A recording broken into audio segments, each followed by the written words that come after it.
Según Jung, todos tenemos un inconsciente colectivo, y ese inconsciente colectivo es, digamos, hereditario, ¿no? Generación con generación se va heredando el inconsciente colectivo, que es el inconsciente de toda la humanidad, ¿sí? Y en ese inconsciente de toda la humanidad hay imágenes precisamente arquetípicas, ¿sí? Imágenes que desde el principio de la civilización le han servido al ser humano para orientar su conducta, ¿sí? Y esas imágenes arquetípicas que están en el inconsciente colectivo y que nos han servido desde siempre para orientar nuestra conducta, aparecen en cuentos, en narraciones, en el folclore, en los sueños, ¿sí? Que están presentes en todas las culturas, ¿no? El gran ¿Qué problema, sirven para qué? Perdón, había dicho, profesor. para orientar nuestra conducta. O sea, los arquetipos nos sirven para orientar nuestra conducta.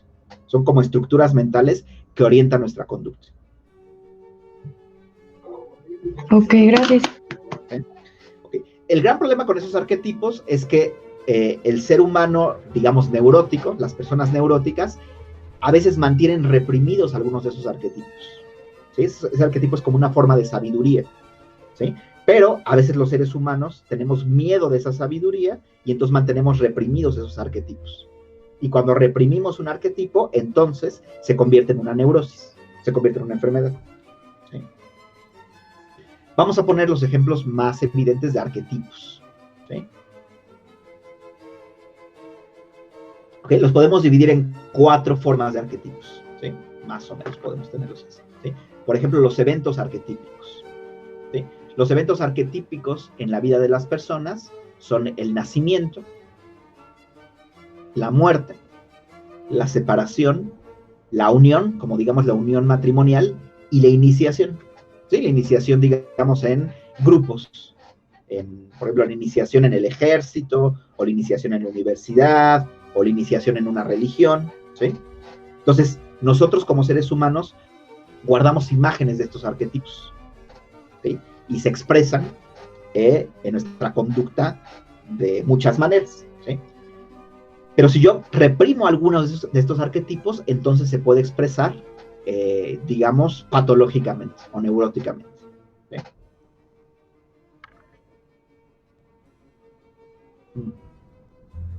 Les pongo un ejemplo, ¿sí? El arquetipo de la separación, ¿sí? Que tiene que ver precisamente con, fundamentalmente, separarme de aquello que es importante para mí, ¿sí?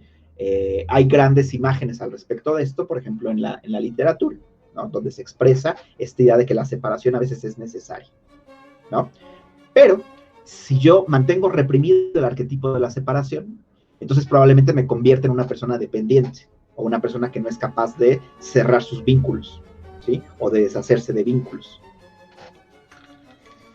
¿Por qué? Porque no permito que hacia mi conciencia fluya la sabiduría que está representada en el arquetipo de la separación,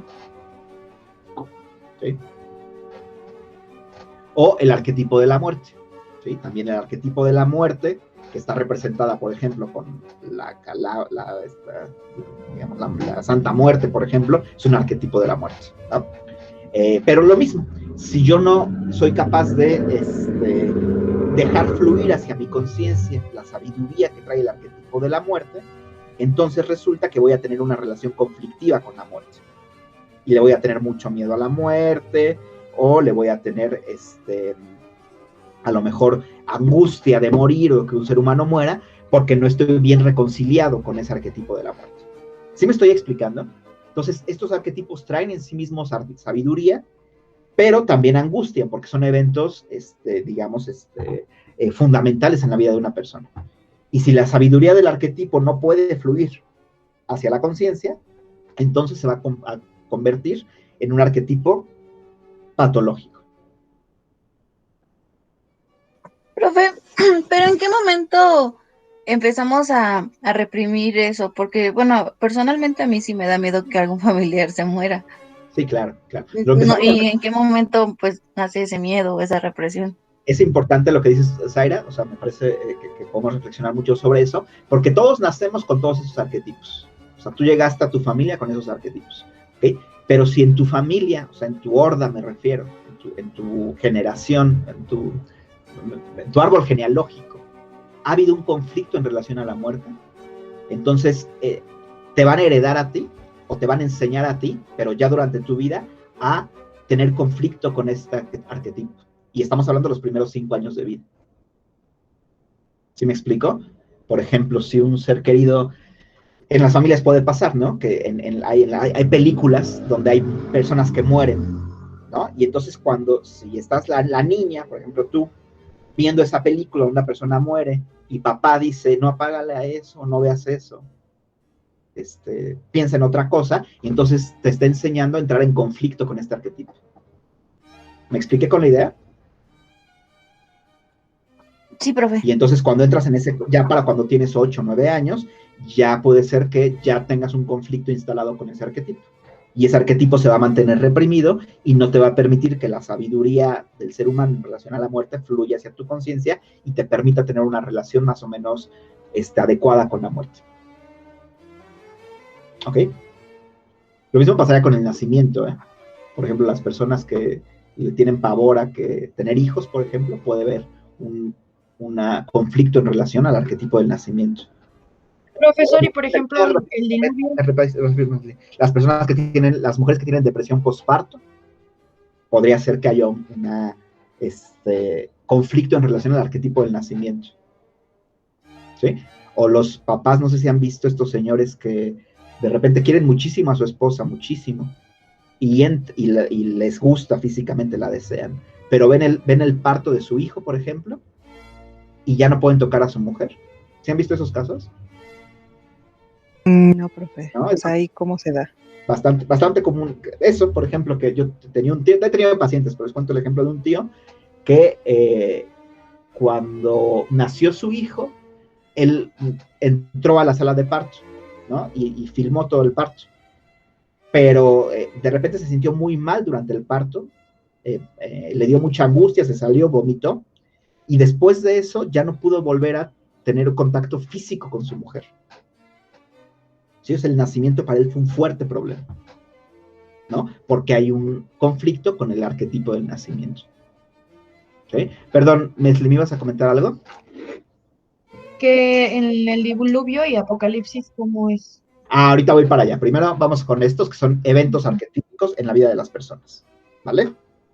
¿Okay? Ahora voy con otro tipo de arquetipos que son figuras arquetípicas. ¿Okay? Todos estos arquetipos traen sabiduría, todos, ¿sí? Pero ahora vamos con figuras arquetípicas, ¿sí?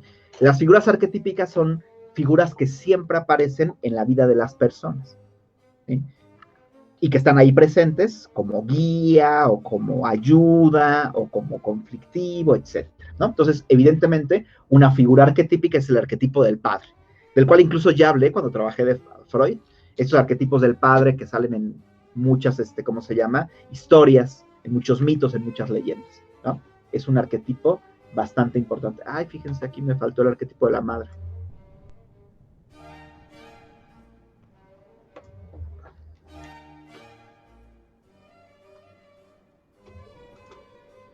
Déjenme pongo el arquetipo de la madre porque también es importante, ¿sí? ¿Sí? Entonces, una persona que está bien reconciliado con su arquetipo del padre puede ejercer la función de padre sin problema, ¿sí? Pero digamos que una persona no está bien reconciliada con ese arquetipo paterno, entonces puede ser que cuando le toque ser padre se convierta en un padre muy autoritario, o se convierte en un padre muy permisivo, o se convierte en un padre incapaz de poner límites, ¿sí? O simplemente una persona que de plano diga, yo no puedo ser padre, yo no quiero ser padre, o el que se va por los cigarros y no regresa, son personas que probablemente estén en conflicto con ese arquetipo paterno, ¿sí? O también las personas que entran fácilmente en conflicto con las figuras de autoridad, que no se dejan guiar, que no se dejan orientar, probablemente tengan conflicto con ese arquetipo del padre. ¿Sí me expliqué? También está el arquetipo de la madre, ¿no? Que el arquetipo de la madre, obviamente lo que representa es la protección, el cuidado, la alimentación, la nutrición, ¿sí?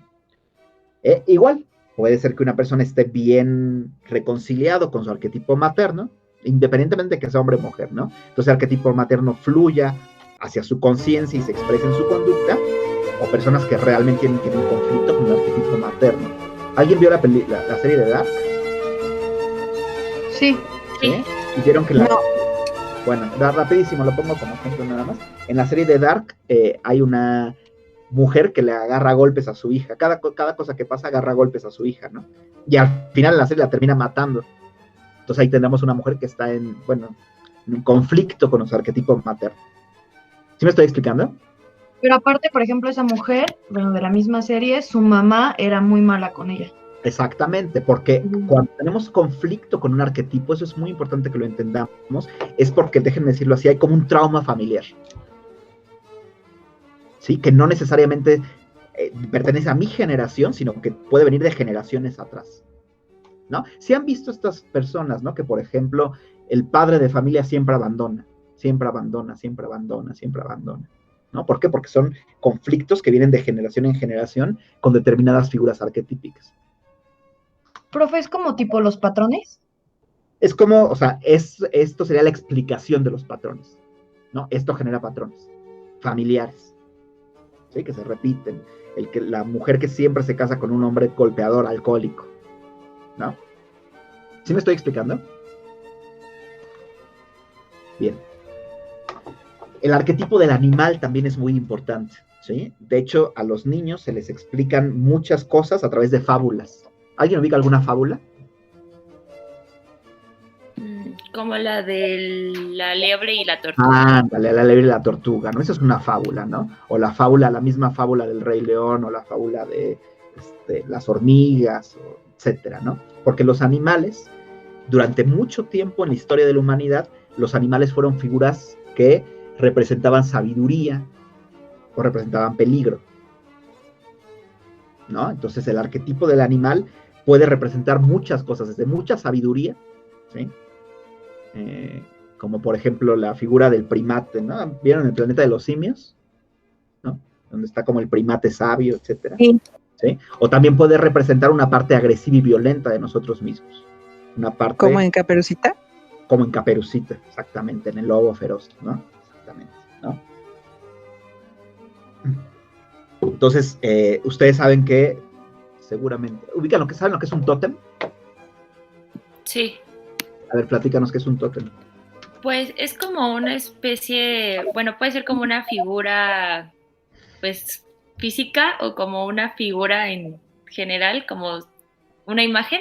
Ajá. Es como adorada. Sagrada, exactamente, esa es la palabra, ¿no? Es una imagen adorada, ¿no? Porque en el inicio de la civilización, muchas personas o muchos pueblos consideraban que un animal era el padre real, digamos, ¿no? Entonces, por ejemplo, si yo pertenecía al tótem león, yo pensaba que un león era mi ancestro, ¿sí? De hecho, fíjense ustedes cómo en sus apellidos, no sé si aquí hay algún apellido vinculado con eso. No, pero hay apellidos que tienen el nombre de animales, ¿no? León, vaca, Aguilar, Aguilera. ¿Sí se dan cuenta? Porque son nombres totémicos, ¿no? Que están vinculados con que, pues, en la historia de esa familia, el águila fue el ancestro primitivo, ¿no? Entonces el animal puede representar todo eso, tanto sabiduría, un elemento sagrado, un elemento paterno, ¿sí? Etcétera. Profe, ¿cómo se puede tener conflicto con eso? O sea, con esa figura. Por ejemplo, cuando una persona tiene conflicto con les pongo el ejemplo de una paciente, ¿sí? Una paciente que sueña con toros, ¿sí? O sus sueños son toros, ¿no? Y esta paciente tiene muchos conflictos con su propia agresividad, ¿sí? Entonces, cada vez que sueña con un toro es un sueño angustiante. ¿Por qué? Porque el toro, en tanto figura arquetípica, representa violencia, agresión. Entonces, esta mujer está en conflicto con su propia agresión y con ese arquetipo animal. ¿Sí me explico? O piensa en las personas que tienen fobia a los animales, a las arañas, a los ratones. Freud trabaja el caso de un niño que le tenía fobia creo que sí les conté, a los caballos. Entonces, junguianamente, el caballo representaría, bueno, el mismo Freud, de hecho, representa a su padre, ¿no? Entonces no le tiene miedo al caballo, sino le tiene miedo al padre. ¿Sí me expliqué, Mesli? Sí, profe. Y por ejemplo, la gente que que le gustan mucho los animales, pero así en exceso. Probablemente represente justamente lo mismo. Digo, no quiere decir que en todos los casos, pero es bastante probable, ¿no? Las personas que cuidan, que se dedican a rescatar perritos, ¿no? Yo tengo una experiencia clínica que todavía no puedo yo comprobar porque van pocos casos, pero casos significativos. Que en este caso hay otro tema. Siempre hay que considerar el contexto, Metlia, que es importante, pero a ver, les pongo los 3 casos a los que me he enfrentado. Estas chicas tuvieron un aborto, ¿sí? Cuando todavía el aborto era conflictivo, ¿no? Ahorita el aborto a lo mejor no es tan conflictivo, pero cuando ellas abortaron, el aborto todavía era conflictivo. Pero ellas lo que decían es que no les causó problema el aborto. Pero las 3 tenían esta práctica de ser protectoras de animales. Y entonces si veían un perrito en la calle, les daba muchísima tristeza y sentían mucha, ¿cómo se llama? Tristeza por el perrito, etcétera, ¿sí? Lo que yo les propongo es que, creo, es que el tema del aborto generó un problema con el arquetipo del nacimiento que se intenta restaurar mediante el arquetipo del animal. ¿Me expliqué con la idea?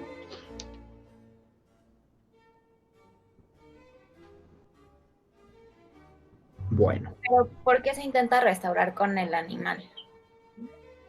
Porque el animal también expresa ternura, o sea, es una forma, también dentro de su figura arquetípica expresa la ternura también, ¿sí? De hecho, yo no sé si ustedes, bueno, es hasta común, ¿no? Cuando le decimos que el hijo es un perrijo, ¿no? Lo tratamos como un hijo, ¿no? Entonces, el animal también puede ser una expresión de ternura, ¿sí? De necesidad de cuidado, ¿no? Entonces, por eso es un elemento muy óptimo para restaurar, ¿no? La otra manera de hacerlo sería con el arquetipo del niño. Pero en este caso, pues como el niño fue lo que se abortó, entonces elige al animal para restaurar el conflicto con el arquetipo del nacimiento. ¿Sí me expliqué? Sí, gracias. Profesor, y por ejemplo, los veterinarios que en teoría, pues, o sea, realmente cortan a los animales. Claro. Es que es un poco la misma idea de Freud, ¿no? O sea, si hay un conflicto con el arquetipo del animal, eso también puede ser, o con el arquetipo del nacimiento, de la muerte, eso puede determinar también tu vocación. Y puede ser que tu vida tú la dediques a restaurar ese conflicto con ese arquetipo. Digamos, una persona que se dedica a... Yo atiendo, atiendo a una... Voy a decir, al hijo del dueño de Galloso. ¿Sí? Entonces, me parece que en esa familia, yo no soy junguiano, ¿no? Pero bueno, si hacemos la lectura, pues hay un fuerte conflicto con el arquetipo de la muerte. Entonces, toda la familia se dedica a restaurar ese conflicto con el arquetipo de la muerte. No sé si me estoy explicando. ¿Sí? Entonces, un conflicto con un arquetipo se puede expresar neuróticamente, pero también puede ser la razón de su vocación, de nuestra vocación. ¿Ok? Por ejemplo, ahorita vamos a ir con el anciano sabio, ¿sí? Bueno. Está el arquetipo del niño también, ¿sí? Que evidentemente el arquetipo del niño es el arquetipo de una persona que necesita ser cuidada, protegida, amada, ¿sí? Cuidada, ¿sí? Y que también está presente en mucho del folclore, ¿no? Por ejemplo, el niño Dios, no sé, alguien tiene como esa práctica, es una práctica más o menos común de repente, ¿no? La idea de mecer al niño, creo que se hace en Navidad, me parece. Sí, en mi familia es costumbre mecer a un niño. Exactamente, entonces el vínculo con el arquetipo del niño, ¿no? Pero que está presente cada vez que nace un niño, en la familia se actualiza el vínculo con el arquetipo del niño, ¿no? Cada vez que nace un bebé, ¿no? Y bueno, si el bebé es no deseado, entonces hay un conflicto con ese arquetipo. ¿Sí me estoy explicando? Entonces también esa es una figura arquetípica. El arquetipo del héroe también es una figura arquetípica muy presente. Aquiles, Enlil, Jacob, el hombre araña, Batman, ¿sí? Alejandro Magno, ¿sí? Son elementos del arquetipo del héroe, que regularmente es alguien valeroso, un poco ingenuo, ¿sí? Que trata de hacer el bien a pesar de lo que sea, ¿sí? Es el arquetipo del héroe, ¿no? Y que regularmente también, de hecho no lo vamos a trabajar como a a detenimiento, pero hay un autor, no recuerdo en este momento el autor, pero que hace un trabajo sobre el arquetipo del héroe y se da cuenta que en muchas de las historias folclóricas existe lo que es el viaje del héroe, ¿no? Que pasa por una tragedia y que tiene que reponerse de esa tragedia y transformarse. Entonces, tiene que ver con el arquetipo del héroe, ¿no? Entonces, otra vez, por ejemplo, el veterinario, que decía Mesli, puede también estar presente el arquetipo del héroe. ¿Sí me explico por qué, Mesli? ¿No sé si entendemos por qué? Sí, pues porque salva vidas. Exactamente, salva vidas, ¿no? Okay. Y el arquetipo del trickster, que yo creo que para ejemplificarles el arquetipo del trickster, no hay mejor manera de hacerlo que con un personaje de la vida de la mitología moderna, que es, ¿ubican a Loki? Sí, es Loki. Sí, de Marvel, ¿no? Sí. Marvel, exactamente. Él sería un buen ejemplo del arquetipo del trickster, que no necesariamente es alguien malo, ¿sí? Pero es alguien que, pues, es un poco ventajoso, ¿no? Que es un poco perverso. No necesariamente es el arquetipo de la maldad, pero sí es alguien que, de alguna u otra manera, pues puede hacer el mal sin problema, ¿no? Como el opuesto del héroe, por así decirlo. O sea, por eso sería un antihéroe y ve a través de sus beneficios primero, ¿no? Exactamente. Y piensen cómo ustedes en su propia vida siempre tienen un antihéroe. ¿Pueden pensar ustedes en su propio antihéroe? Porque nosotros regularmente nos identificamos con el héroe y vemos un antihéroe en nuestra vida. Para un adolescente su antihéroe puede ser un maestro, el director de escuela, el que lo corrió, el que le bajó a la novia, ¿sí? ¿Okay? Y para Jung, con este arquetipo también tenemos que reconciliarnos, ¿sí? Muchos tenemos conflicto con ese arquetipo, tenemos que reconciliarnos también con ese, ¿no? Bien, ¿dudas hasta aquí? No, profe. ¿No? Ok, también existen motivos. Ajá, sí. Perdón, ¿solamente los eventos arquetípicos son los que tienen sabiduría o son todos en general? Todos tienen sabiduría. Todos traen cierta sabiduría. Todos, que es una buena observación. Todos tienen sabiduría, sabiduría que nos permite orientarnos en el mundo, ¿no? O sea, es como este doble. ¿Quién preguntó, perdón? Zaira. Es como este doble elemento, porque todos traen sabiduría, pero también todos asustan de alguna manera. ¿Sí? Fíjense cómo para todos estos arquetipos puede haber una figura ominosa o siniestra, ¿no? Por ejemplo, para el padre golpeador. ¿Alguien vio? No se los puedo pasar porque es un video un poco perturbador. Dicen que es perturbador. No se lo puedo. No, se los doy si quieren y ya lo ven ustedes. Y obviamente bajo su propia responsabilidad, porque dicen que puede perturbar a algunas personas. Pero hay un video, a ver si lo encuentro ahora, el nombre. Se llama Bumblebees Are Out. ¿Alguien lo ha visto? Ah, creo que sí, es un corto. Es un corto chiquitito. Ajá, nos puedes platicar. Sí. No se los voy a... Vamos, ustedes véanlo si quieren, pero... O sea, él es de un autor que hace como cortos así, que no tiene como mucho significado, pero todo el mundo estuvo diciendo que es como que las abejas simbolizan que el padre viola a la niña. Que el padre viola a la niña, exactamente, ¿no? Y aparte el padre, o sea, sí se ve como un poco escabroso, ¿no? Sí, como que está ebrio o drogado. Está ebrio, sí.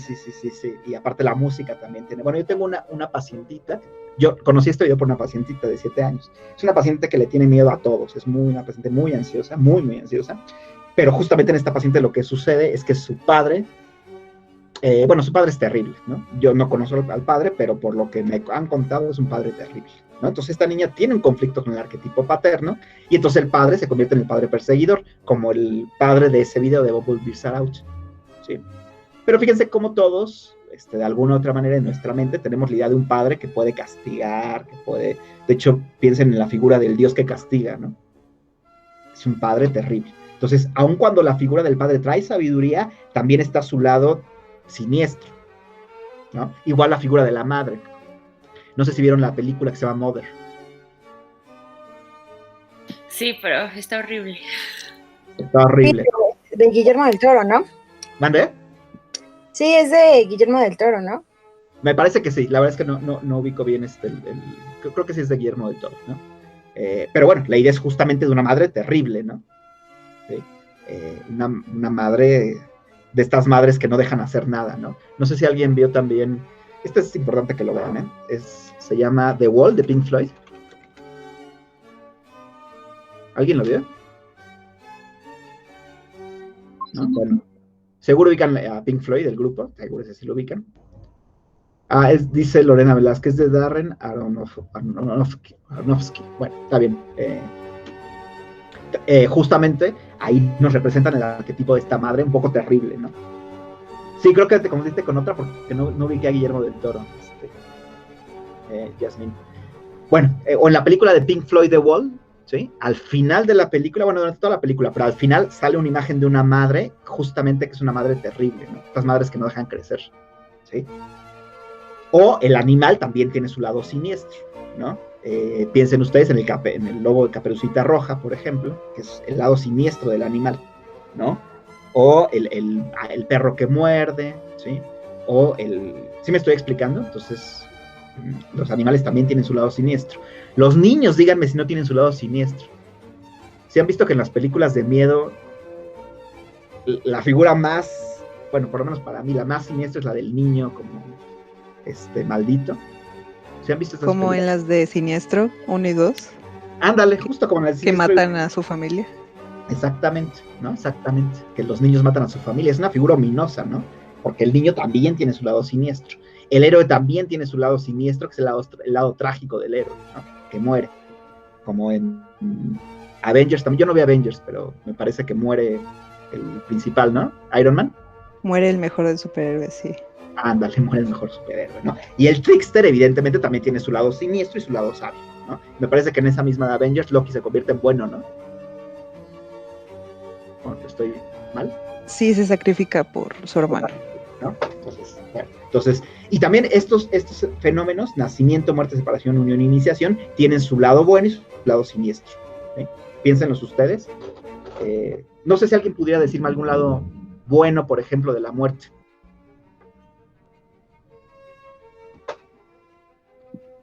Pues puede ser como cuando alguien está muy enfermo y está sufriendo mucho, que de hecho mucha familia dicen, no, pues que ya mejor se vaya para que deje de sufrir. Sí, olvida de que es el tránsito a otra vida. ¿Sí? No quiere decir que sea falso o verdadero, pero hay una sabiduría milenaria relacionada con la muerte, como el tránsito a otra vida, como el salir de la esclavitud, como el quitarse el velo de Maya. ¿Sí? ¿Se ubican esta idea? De hecho, para Platón tenemos que morir y renacer 9 veces, para poder liberarnos del mal que es nuestro cuerpo, ¿no? Entonces la muerte también tiene su lado de sabiduría y su lado siniestro, evidentemente.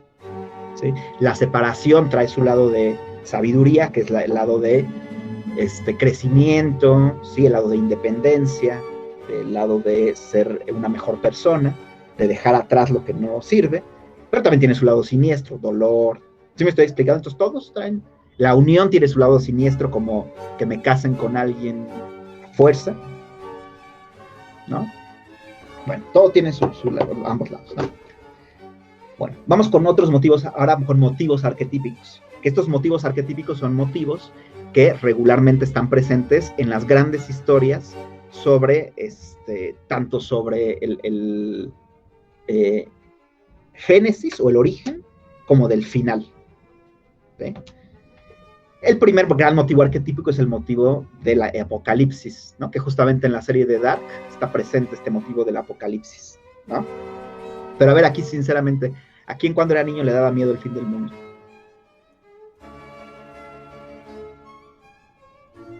A mí. Sí, no es nada raro que haya este miedo al fin del mundo, ¿no? O a lo mejor, incluso cuando inició la pandemia, pues muchos dijeron es el fin del mundo, ¿no? Sí, porque es un motivo arquetípico que está presente en la vida de todos los seres humanos, como que va a venir el apocalipsis, ¿no? Que tiene su lado siniestro, pero también tiene su lado de sabiduría, ¿sí? Nestle. Pero por ejemplo, no sé si que Hollywood está obsesionado y así muchísimas series están obsesionadas con el apocalipsis, o sea, cualquier cosa es apocalipsis. Sí, pues piensen, digo, ahorita mismo puedo pensar en varias series, en varias cuestiones al respecto, ¿no? Esta misma de Dark, todas las historias sobre zombies, ¿sí? De dar cuenta que es un escenario apocalíptico, ¿no? Las historias donde cae un meteorito y destroza el mundo, etcétera, ¿no? Entonces, claro que el apocalipsis es un motivo, pero no, ahorita que dices Hollywood, o sea, es cierto que Hollywood, porque es lo que nos tocó a nosotros, pero en toda la historia de la humanidad, antes de Hollywood, pues había libros, o había historias, etcétera, y en todos los momentos de la historia de la humanidad siempre ha habido muchísima literatura y muchísimo arte relacionado con el apocalipsis, muchísimo. Ahorita, como vivimos en la época donde Hollywood es como la manifestación más fuerte del arte, entonces todo se va a Hollywood, pero siempre ha habido una fascinación con esta idea del apocalipsis, ¿sí? Y bueno, sean sinceros ustedes, a algunos hasta les puede generar cierta curiosidad, y hasta, pues me gustaría vivirlo, ¿no? Entonces hay como esta igual doble relación, por un lado siniestra y por otro lado de sabiduría, ¿sí? La sabiduría del apocalipsis tiene que ver con la clásica figura del Redentor. ¿Sí ubican la figura del Redentor? Pues como la de Jesús, ¿no? Ándale, esa es la idea clásica, la venida del Redentor, que bueno, sí se va a terminar todo, pero va a venir alguien a darnos su sabiduría, su paz, juzgarnos, decir quién hizo bien, quién hizo mal. Entonces también es algo presente detrás de la idea del apocalipsis como sabiduría, ¿no? ¿Okay? De hecho, cuando tiembla, por ejemplo, ¿quién sintió mucha angustia en el temblor del 2017? Yo. Justo. Lo que se remueve, según Jung, yo no estoy diciendo si es correcto o es incorrecto, estoy explicando lo que dice. Según Jung, lo que podría removerse ahí sería el arquetipo apocalíptico. O cuando vimos una tragedia como una inundación o algo así, es este arquetipo el que se empieza a agitar, digamos, y entramos en conflicto con él, ¿no? El arquetipo de la creación, pues es otro arquetipo clásico, ¿no? La idea de Adán y Eva. ¿Alguien sabe otro mito de la creación? El de Lilith. El de Lilith, por supuesto, que también es un mito judío-cristiano, ¿no? ¿Nos platicas del de Lilith, por favor? Pues se supone que la primera esposa de Adán no era Eva, era Lilith. Y Lilith era la mujer que iba a traer toda la sabiduría a los hombres. Ajá, de hecho, decía que era bruja.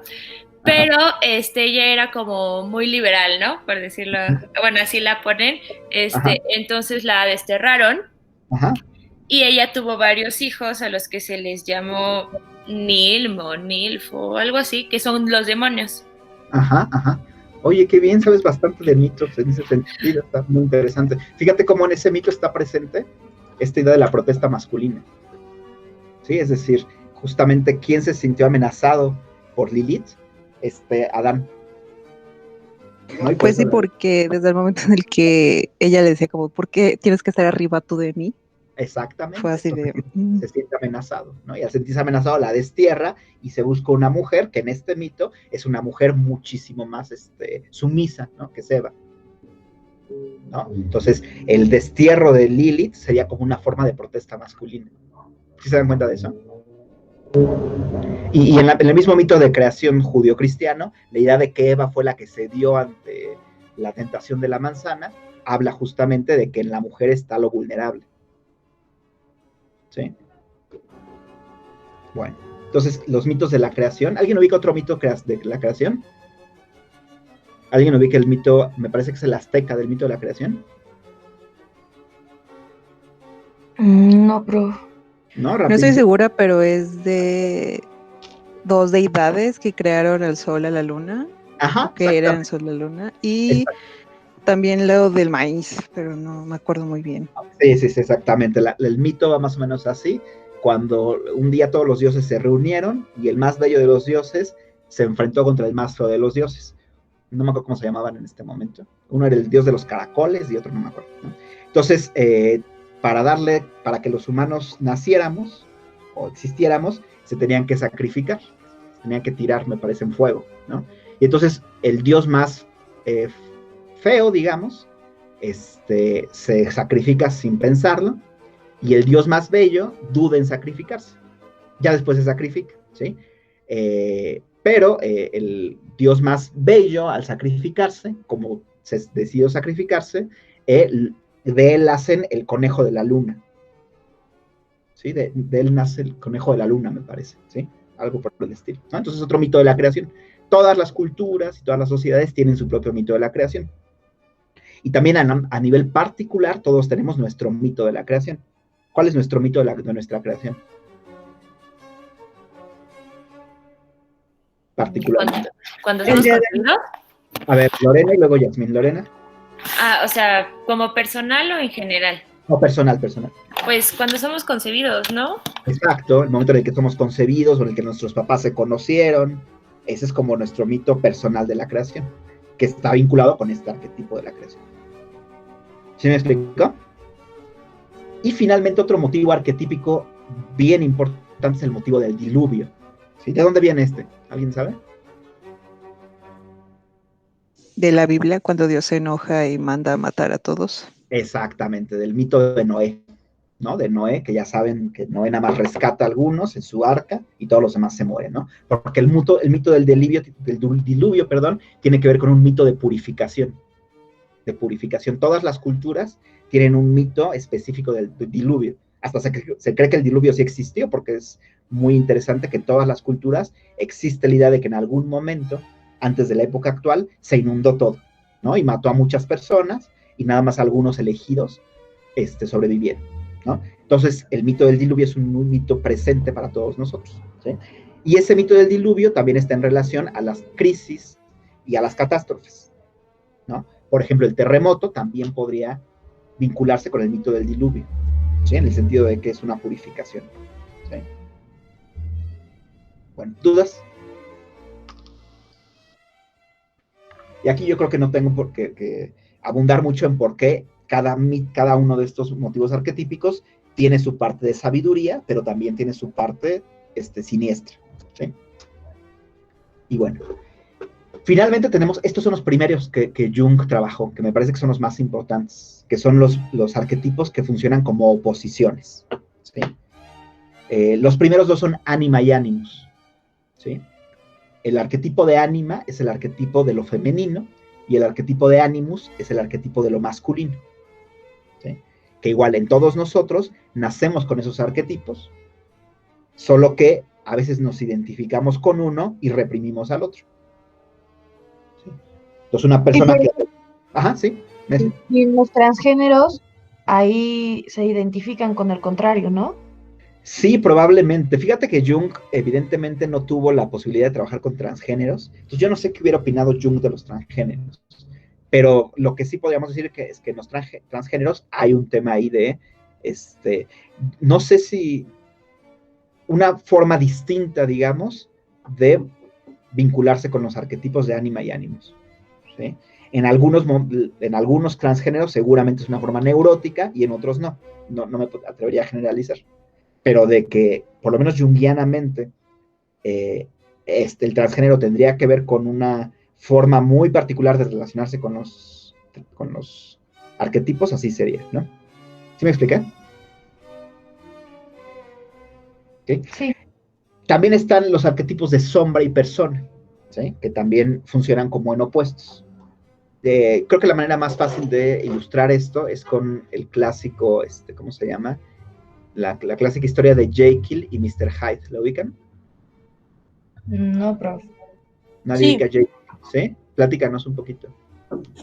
Es un doctor que hace como un invento, una pócima, la verdad no recuerdo. Ajá. Entonces, cuando se la toma, saca lo peor de sí mismo y se convierte en un monstruo, que es Mr. Hyde. Exactamente, ¿no? Entonces, les pongo tal vez una imagen que ilustra a Jekyll y Mr. Hyde. ¿Sí? Ahí está Jekyll y Mr. Hyde. ¿Sí? Entonces tenemos Jekyll, que es el doctor Jekyll, ¿no? Que es una persona ilustrada, agradable, bien educada, etcétera. Y Mr. Hyde, que sería la otra parte, que es la parte que Jekyll trata de ocultar, ¿no? Por eso es Mr. Hyde, ¿no? El que se oculta, ¿no? Acá tenemos otro. Jekyll y Mr. Hyde, ¿sí? O, si quieren verlo de otra manera, lo pueden representar con Hulk. ¿Y cómo se llama? ¿Hulk quién? Peter. Bueno, se ubica, ¿no? El personaje, ¿no? Peter sería... El Dr. Banner. Ándale, el Dr. Banner sería persona, que es la imagen que todos nosotros damos a los demás, y sombra sería aquello que ocultamos a los demás. Todos tenemos estos arquetipos de algo que podemos mostrar, que es la persona. Persona significa máscara en latín, ¿sí? Y sombra, que es lo que ocultamos. ¿Ok? También ambos arquetipos traen sabiduría y también ambos arquetipos traen también su lado siniestro, ¿no? Y finalmente el arquetipo de la madre y el anciano sabio, ¿sí? El anciano sabio sería como el arquetipo de aquel que guía y la madre sería como el arquetipo de aquella que protege, ¿sí? Muy parecido a este. ¿Sí? Nada más que aquí los funcionan como opuestos, ¿sí? Un ejemplo del arquetipo del anciano sabio sería, por ejemplo, en el Rey León. En el Rey León, ¿a quién ubican? Rafiki. A Rafiki, por supuesto, ¿no? A Rafiki, ¿no? Bueno, ¿dudas hasta acá? No, prof. Ok, es muy importante que identifiquen esto porque en las pruebas proyectivas todo el tiempo se hace interpretación en función de los arquetipos, ¿no? Todo el tiempo hay arquetipos presentes, ¿sí? Y tenemos que poder identificarlos para ver qué nos están expresando, ¿no? Bueno.